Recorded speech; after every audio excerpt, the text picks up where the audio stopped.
Bienvenue à tous sur le site boursetechnique.com. Aujourd'hui, nous allons analyser l'or. Si l'achat de l'or est une bonne affaire aujourd'hui, le 20 novembre 2015, par une analyse long terme du graphique. Donc, on va débuter l'analyse. Est-ce que l'achat de l'or long terme est une bonne affaire? On nous dit en ce moment, plusieurs spéculateurs, plusieurs experts sur Internet nous disent que c'est une valeur de refuge en ces temps de crise où la Chine a connu un fort recul, même un crash cet été.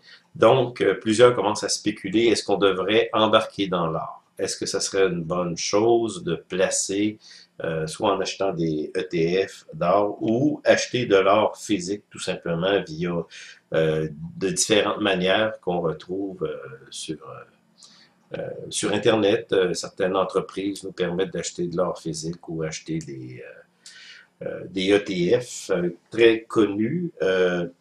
Pour l'or, c'est GLD. Pour l'argent, c'est SLV, deux ETF très très connus.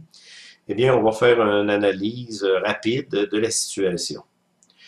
On sait que le prix de l'or a commencé une montée dans les années 2000, 2001, 2002, 2003. Vraiment une très forte poussée de l'or qu'on a eue. On a atteint en 2000, on a atteint en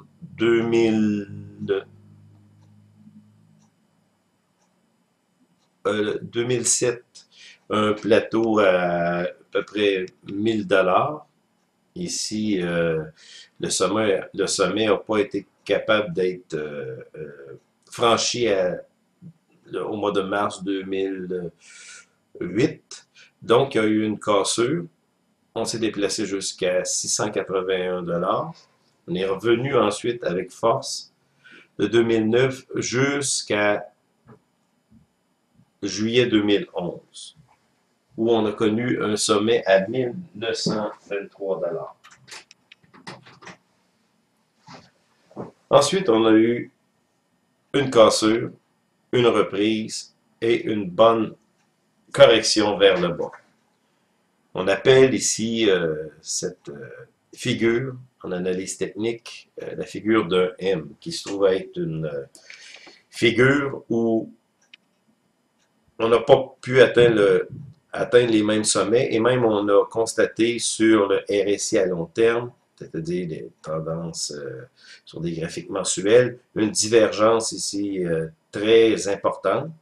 Et en même temps, notre MAC ne pouvait plus refaire de sommet, même si on partait à la hausse. Donc, le MAC était un indicateur de vente. Le TRIX, comme on a déjà dit, c'est un indicateur qui est un petit peu reculé à propos du RSI ou du MAC. Lui a donné un signal de vente, donc on devait sortir du marché de l'or. Aujourd'hui, on a eu la semaine dernière, ou cette semaine plutôt, une correction assez importante de l'or.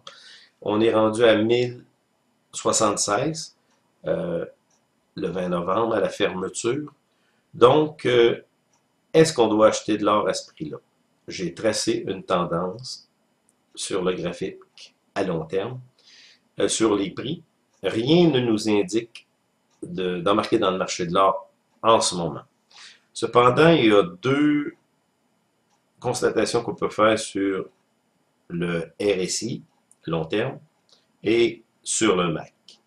Sur le RSI, si on trace une ligne de tendance à partir du dernier sommet jusqu'à le dernier petit sommet qu'on a connu ici, 1er octobre 2015, on voit très bien que cette ligne de tendance à la baisse n'a pas été cassée vers le haut.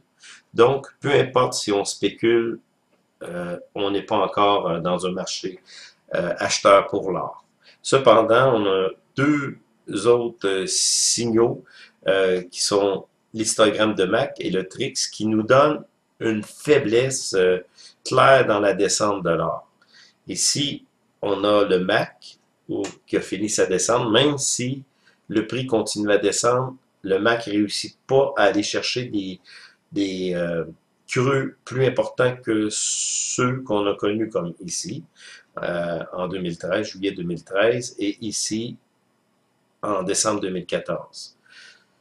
On a un creux en ce moment qui est en train de se former.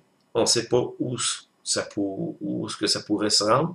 Cependant, je pense que ça ira peut-être pas bien bas. Si ça casse, on met une ligne ici. Si ça casse cette ligne, ben là, on va peut-être avoir de nouveaux creux qui vont être assez importants. C'est la même chose sur le TRIX à long terme. Le TRIX à long terme nous indique qu'il y a vraiment une faiblesse parmi les vendeurs. Donc, on n'a pas encore de signal d'achat, mais on constate une faiblesse assez importante au niveau des vendeurs de l'or. Donc, la stratégie qu'on devrait employer aujourd'hui est d'attendre qu'on ait une base solide où on ait une confirmation d'achat. Parce que ce qui peut se produire en ce moment, même si on est prêt d'avoir une correction à la hausse, c'est pas encore fait et il faut toujours avoir une confirmation précise sur le signal. Donc, c'est mon analyse aujourd'hui le 20 novembre. C'était Jean-Claude Larochelle pour boursetechnique.com.